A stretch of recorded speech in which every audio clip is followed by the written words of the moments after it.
Listen, if you can't pay cash, you probably can't afford it. Let's just be real.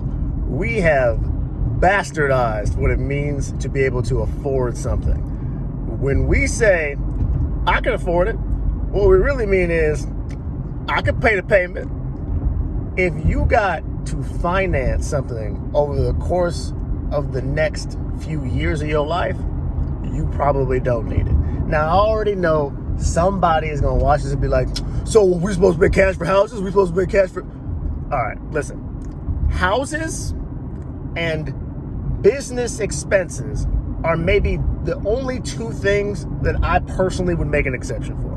The only two things. But we're talking about your personal finances right now. Personal, meaning not the things you use for your business, right?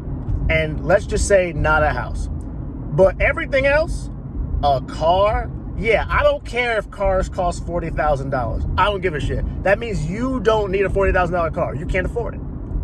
Well, I could put down I could put down $2,000. I could pay $800 a month. No, you can't.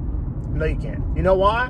Because then you're driving your retirement around. You're literally driving your retirement. And then you will look up and you will say, how unfair this world has been to me. Everything is so expensive. I had to go into debt. No, you didn't. You decided that you would warp the word afford to mean I can service payments. You being able to service debt is not the same thing as you being able to afford it. We got to start getting real sentimental about our cash. And what I mean by that is we need to start feeling the hurt of things when we spend the money. And a way you can very easily do that is by parting with the total amount when you purchase. So the next time you are offered a deal, like let's say on a television, for example, let's say you run your ass to Best Buy and they're like, yeah, this TV is $1,200, but if you put down a couple hundred and you can finance the rest over the course of the next 18 months. Nope. You want that TV? Pay $1,200 because that's what it costs. It costs $1,200. And what's crazy is when you morph the word afford to include payments, you are actually making the items more expensive.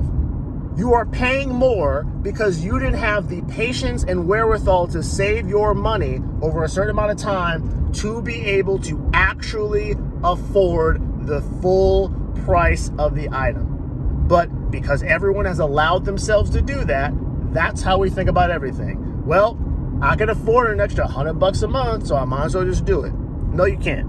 No, you cannot. And if you are wondering why you are struggling, if you're an everyday American making decent money, $50,000 to $70,000 a year, and you don't understand why your money is running away from you like it's Usain Bolt, well, the reason is you have financed your life into oblivion so that you can have nice things that you don't actually need, so that you didn't have to wait and didn't have to show any self-control. That's the problem. So, how do we fix it?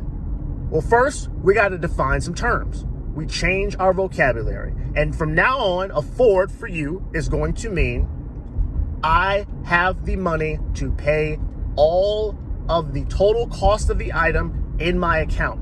And upon that money leaving my account, I am not destitute, meaning I am not using emergency savings for these unnecessary items.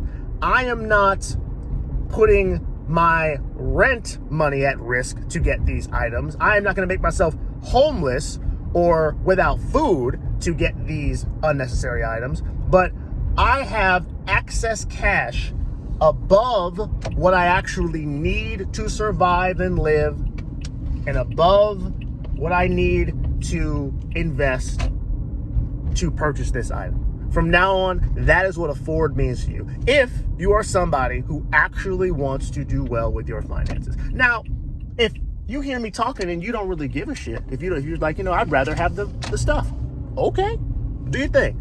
But don't complain then when you have no money. All right? So afford does not mean payments. Afford means we got cash. I'll talk to you later.